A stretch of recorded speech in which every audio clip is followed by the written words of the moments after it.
everyone, this is Kimmy from the Thrifting Sisters. How are you guys doing? I hope you are doing well. It is Friday, January 20th. This month seems like it's going by really quickly, but I just had a update that I wanted to share with you guys as resellers. USPS and our shipping is obviously a very important piece of our reseller business, and we have to kind of stay up to date with what's happening there. Are things changing? Are the rules changing? Are the prices going up?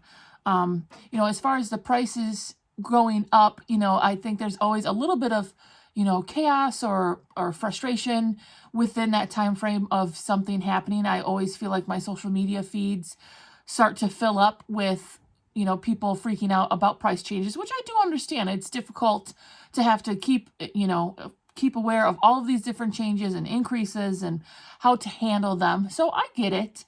And that's why I wanted to make this video for you today. One of these changes actually affects my own mom, who has a business selling online, and I will get to that in a second. So first, let's talk about the postage rate increases from USPS. They go into effect January 23rd. There was a lot of talk about the possibility of these changes back in fall and into winter, October, November, December. At that time, we weren't fully for sure that was going to happen because it does have to get approved by the appropriate commissions in order to go into effect. But they did approve a couple different price increases. I will put an article in the description or in the boxes below for you guys to look at the information and the data yourself. But this directly from USPS says that overall, the price increases on priority mail especially is about 6%. Some of them were a little bit more. Some said, 7%, like Priority Mail Express, a couple of the other, specialty services.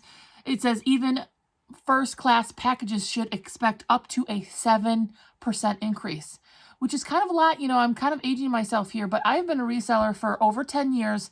And I remember when I used to be able to ship some of my lightweight shirts, because I've pretty much always specialized in clothing or apparel. And it used to be like $2. Oh, this is light. It's only going to cost me $2.20. And now, I just did some of my shipping. See how cute my package is? Oh, look. I switch it up. I kind of like to keep things interesting. Sometimes I do holidays. Anyways, I remember this right here, this package, it's first class. It was 15 ounces, which is on the higher side, and it cost me $5.50. So that's kind of a lot when you're talking about shirts and stuff that you're selling for 20 bucks, and then you have to ship things for $6. So they are saying the first class packages, you should expect up to a 7% increase. Like I said, priority mail was about a 6% increase. The forever stamp, which again, I'm aging myself. I thought that sucker was like 35 cents. Y'all remember stamps when they were so cheap? It's going up to 63 cents. I actually thought it was still 55 cents, but it's been 60 cents. So, there, just to send a letter, you go pay your bills in the mail, you have to pay 63 cents for a forever stamp. Now, in this article, it did also talk about how USPS said that we should just expect, starting in 2023, 2 times per year, there will be price increases. So to just expect it every January and July. Now, of course, we don't know exactly what that would be, if it's just going to be, certain markets or certain types of shipping.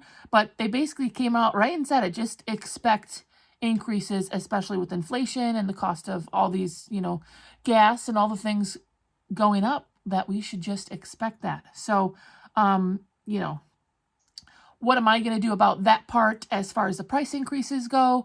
I do a lot of flat rate shipping, flat rate to my customer shipping. There's obviously eBay and other, Etsy and places like that where you can do actual shipping. So once these price increases go into effect, if you have it by weight into your eBay or wherever, then it will update as well. So your customer will just get paid, or will just pay how much USPS is charging. So you really don't have to deal with that so much if you're doing it like the actual weight.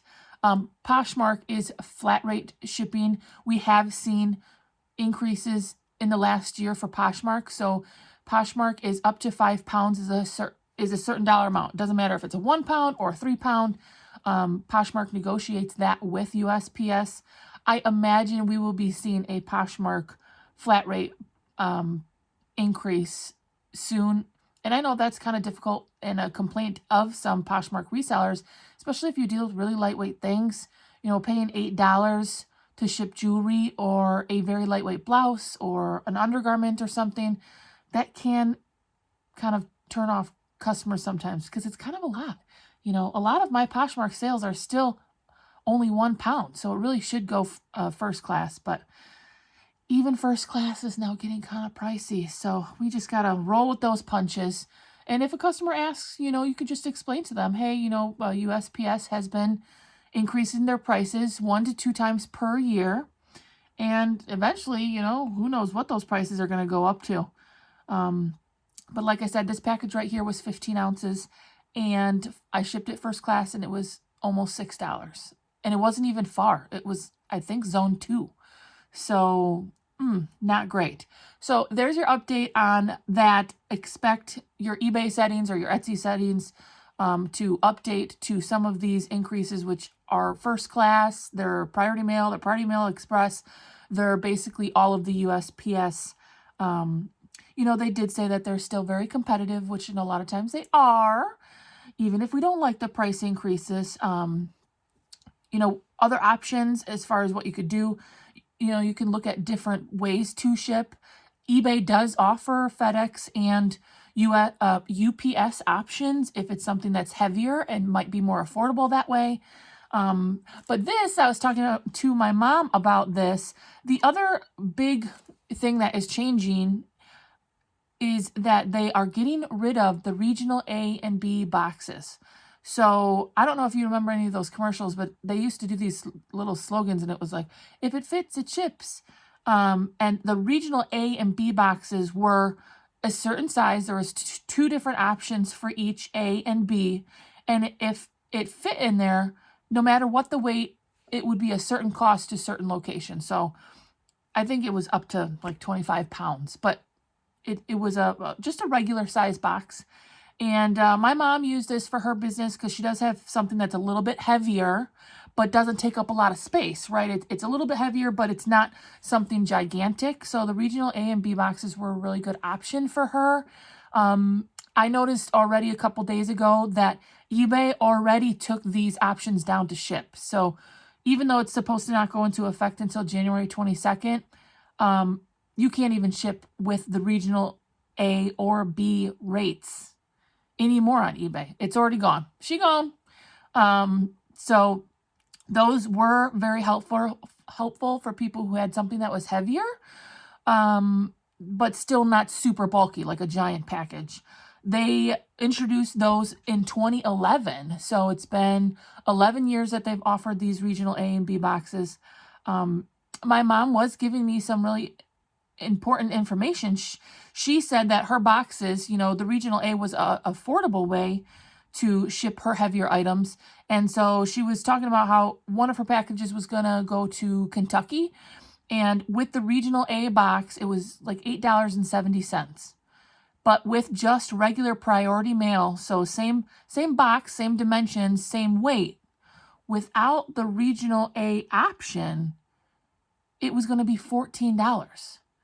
So that's a big increase, and it's a big increase to our customers. So kind of a big deal. Did you use any of these boxes? I occasionally use the regional A boxes as it was a more affordable option for some heavier things. I'm not even talking that heavy. We're talking like 5, 6, 7 pounds. I'm not talking like a car, like 100 pounds or anything crazy, but those boxes they're leaving. You can't use them anymore as effective in 2 days. They